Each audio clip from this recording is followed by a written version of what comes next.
Assalamualaikum warahmatullahi wabarakatuh. Selamat siang, apa kabarnya teman-teman sekalian? Saya harapkan baik ya, tetap jaga kesehatan dalam kondisi-kondisi seperti ini. Pada kesempatan kali ini, saya akan memberikan mengenai suatu pengetahuan atau informasi mengenai suatu penyakit yang menyerang sistem reproduksi pria, yaitu gonorea. Sebelumnya izin memperkenalkan diri, nama saya Syarifatur Rahman Muazib, NPM 203110102 dari kelompok 12 Fakultas Kedokteran Umum Universitas Malaya Bandar Lampung.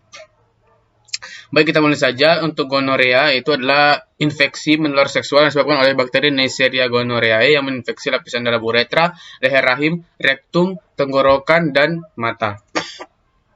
Lalu untuk morfologi dari Neisseria gonorrhoeae ini secara teoritisnya itu bakteri kokus, lalu Diplococcus non-motile, tidak mempunyai flagela, mempunyai pili, tidak berspora, dan tidak mempunyai kapsul polisakarida. Selanjutnya untuk patofisiologi dari penyakit gonorea ini, nah ketika di epitel mukosa, tepatnya di pili dan opa, itu akan terjadi penetrasi oleh bakteri Neisseria dan Neisseria gonorrhoeae. Lalu respon kuat dari neutrofil diawali dengan yang pertama peluruhan dari epitelium, yang kedua pengembangan abses mukosa, dan yang ketiga eksudasi nanah. Lalu akan terjadi cairan noda, biasanya menunjukkan sejumlah besar gonokokus dalam beberapa neutrofil, sedangkan sebagian besar sel tidak mengandung organisme. Untuk faktor resiko dari penyakit gonorea ini yang pertama adalah umumnya melalui hubungan seksual baik secara orogenital dan anogenital. Yang kedua terjadi dari ibu kepada janin dalam kandungan. Yang ketiga melalui produk darah. Yang keempat melalui alat kesehatan. Dan kelima penggunaan toilet duduk di tempat umum. Lalu faktor risiko yang kedua itu dapat dikaitkan dengan infeksi serviks, misalnya umur kurang dari 21 tahun, berstatus belum menikah, maksudnya ketika berhubungan, mempunyai lebih dari satu pasangan seksual, memiliki pasangan seksual baru dalam 3 bulan terakhir, dan pasangan seksual mengalami IMS dan belum berpengalaman menggunakan kondom.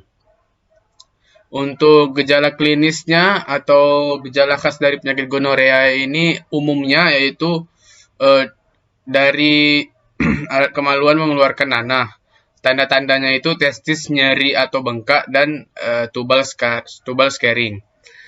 Kalau gejalanya itu pada pria mungkin tidak bergejala walaupun uretritis akut adalah perwujudan yang lebih banyak. Lalu nyeri selama urinasi. Untuk gonorea yang pada wanita itu ada cervicitis, uretritis, meningkatkan vaginal discharge, dan nyeri selama urinisasi dan nyeri perut. Lalu untuk pengobatannya penyakit gonorea ini yaitu terapi awal adalah menggunakan antibiotik. Beberapa golongan antibiotik yang sudah resisten terhadap gonorea yaitu quinolone, fluoroquinolone, penisilin, cephalosporin, dan tetracycline serta obat-obat golongan sulfa.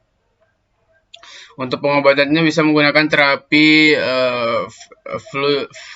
fluoroquinolone dan cephalosporin.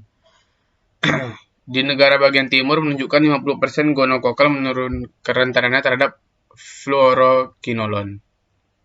Selanjutnya, untuk upaya pencegahan agar kita bisa terhindar dari penyakit gonorea ini, yang pertama tidak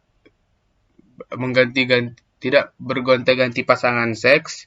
Yang kedua, menggunakan alat kontrasepsi dalam berhubungan seks. Yang ketiga, tidak menggunakan alat kesehatan bekas. Yang keempat, hindari untuk duduk di toilet umum karena itu bisa menjadi salah satu faktor risiko dalam terjadinya gonorea. Yang kelima, bila terjadi keluhan-keluhan yang seperti saya jelaskan di atas, segera obati dengan pergi bertemu dokter yang bersangkutan, bisa dokter ginekologi atau dokter spesialis kelamin. Baiklah, demikian informasi yang dapat diberikan. Lebih dan kurang mohon dimaafkan.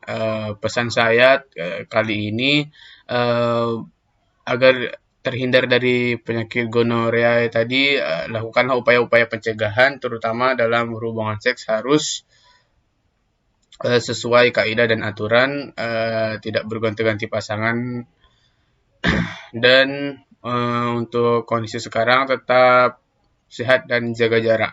Wabillahi taufiq wal hidayah. Wassalamualaikum warahmatullahi wabarakatuh.